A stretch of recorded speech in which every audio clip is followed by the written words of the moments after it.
Hi everyone, welcome back to Steve's View. It's great to have you here. Today, we're diving into a story that's been flying under the radar for a lot of Americans, but it could turn into one of the biggest geopolitical developments of the year. While the headlines are full of stories about Gaza, Ukraine, and China, there's another potential flashpoint brewing much closer to home in South America, specifically Venezuela. And yes, it involves Donald Trump, the U.S. military, and a possible return to hard power politics in America's own hemisphere.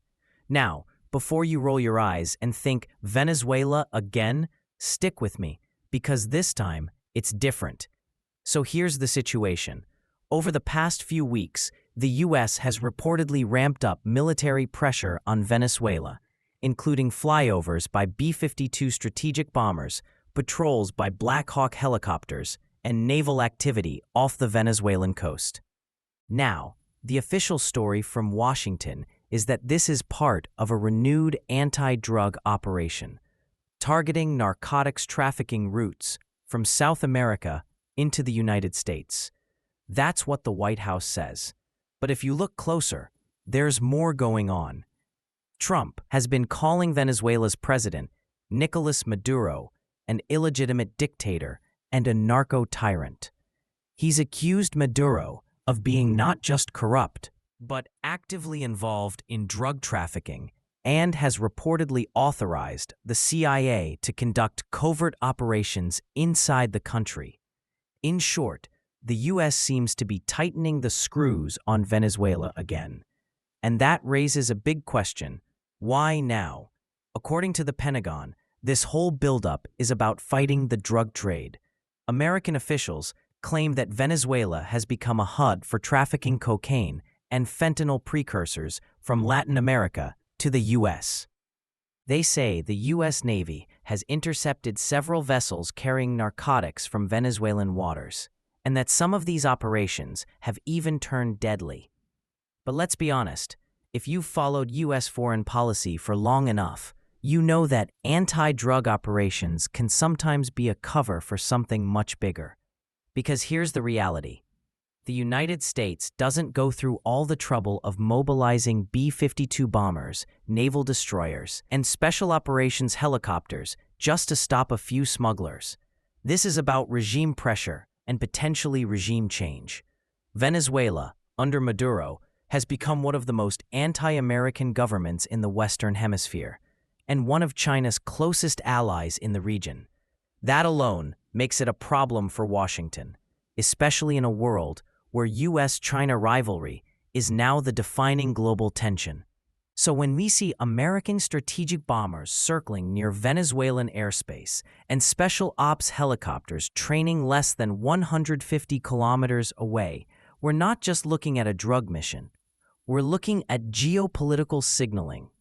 To really understand why Trump, and even Biden before him, have taken such a hard line on Venezuela, you've got to zoom out a little.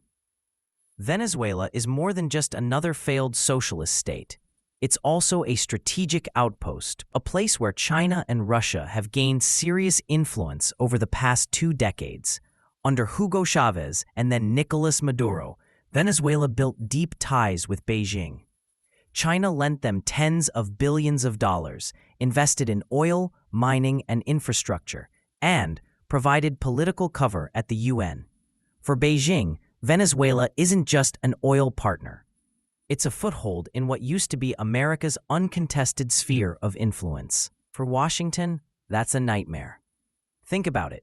During the Cold War, the U.S. nearly went to nuclear war over Soviet missiles in Cuba. Now, in 2025, China is planting deep economic and political roots just a few hundred miles from U.S. shores. That's not something any American president, Democrat or Republican, can ignore. So whether it's Trump, Biden, or whoever comes next, the logic is the same. Venezuela cannot be allowed to drift permanently into China's orbit. Now here's where things get interesting. Donald Trump has always branded himself as the peace president. He didn't start new wars. He wanted to bring U.S. troops home. He even got nominated for the Nobel Peace Prize for helping broker Middle East deals. But now, Trump's image as the peace seeker is colliding with reality. If he's serious about removing Maduro, there's a good chance it could mean military confrontation. And that's politically risky, because while Americans may support a tough stance on drugs and dictators, they're also tired of endless wars. Another foreign intervention, even in the Western Hemisphere, could backfire politically, especially when Trump's trying to portray himself as the guy who ends wars, not starts them. So how does he square that circle? Here's what might be happening. Rather than a full-scale invasion, Trump could be using military pressure and covert ops to create internal instability inside Venezuela. The goal wouldn't be to send in Marines, it would be to trigger regime collapse from within. And if that sounds familiar, it's because it's a play straight out of the CIA's Cold War handbook. Let's talk about what's happening inside Venezuela itself. For years, the country's been in economic freefall, once the richest nation in Latin America. Venezuela now suffers from hyperinflation, mass poverty, and a broken political system. Doctors earn around $300 a month. The local currency is worthless, and millions of Venezuelans have fled abroad, including to the U.S. border. Politically, Maduro rules with an iron grip. He's survived waves of protests, sanctions, and even attempted coups. But his legitimacy, both at home and abroad, is hanging by a thread.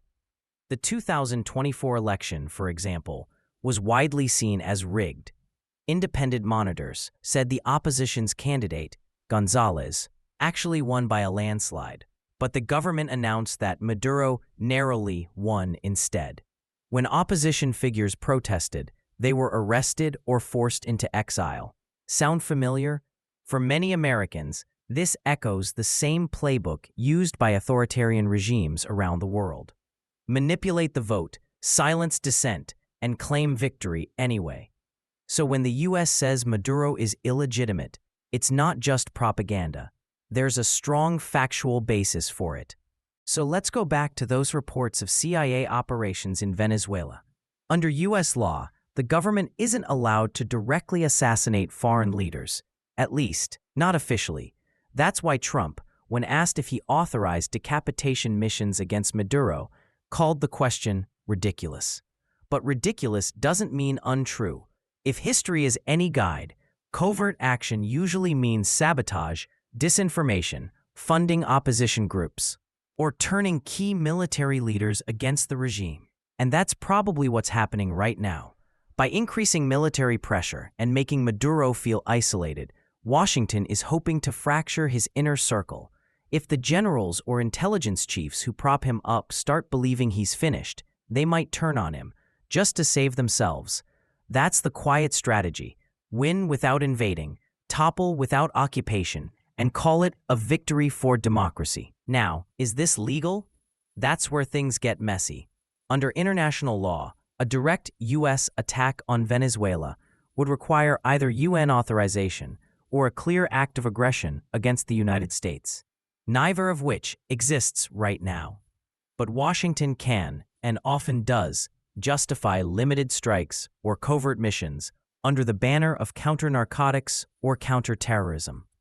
That's the same rationale used in Panama in 1989 when the U.S. invaded to arrest dictator Manuel Noriega, also accused of drug trafficking. So Trump's team isn't exactly breaking new ground here. They're following a long American tradition of using law enforcement language to pursue strategic objectives.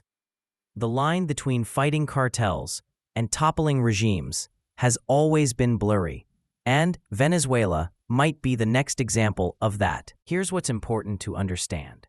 Venezuela isn't just about Venezuela. All across Latin America, left-wing and populist governments are making a comeback, from Brazil to Colombia to Mexico, and many of them are cozying up to China. They see Beijing as an alternative partner, one that doesn't lecture them about human rights, doesn't sanction them, and offers huge infrastructure deals with no strings attached. For the US, that's a geopolitical red flag. The Monroe Doctrine, the old idea that the Western Hemisphere is America's backyard, might sound outdated, but it's still the unspoken rule in Washington.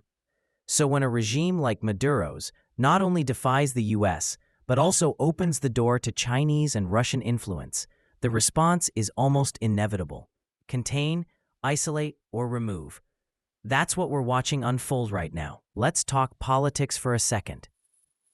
A successful operation that removes Maduro without a full-scale war could make Trump decisive, strategic, and strong on national security.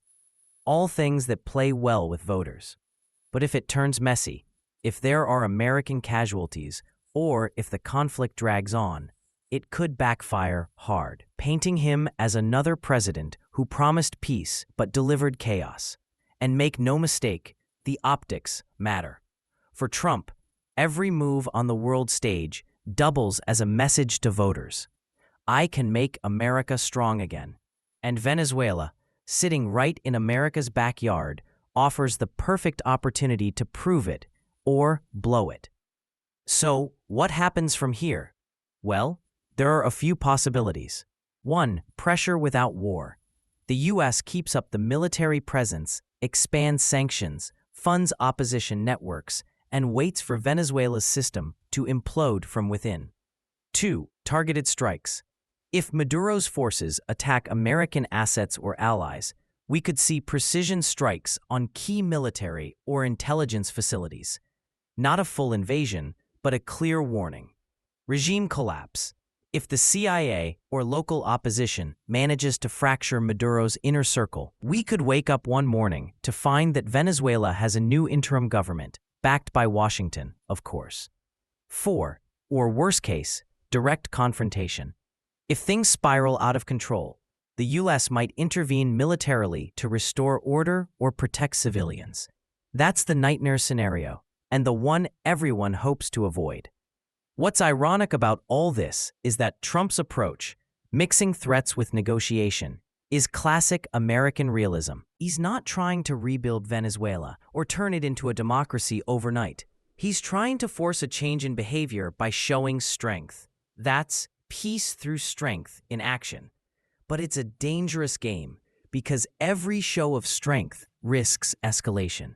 If Maduro panics and lashes out, if a U.S. drone strike goes wrong, or if China decides to intervene diplomatically or economically on Venezuela's behalf, this could blow up into something much bigger than anyone planned. So where does that leave us? Venezuela today is a test case, not just for Trump, but for America's foreign policy in the post-Iraq, post-Afghanistan era.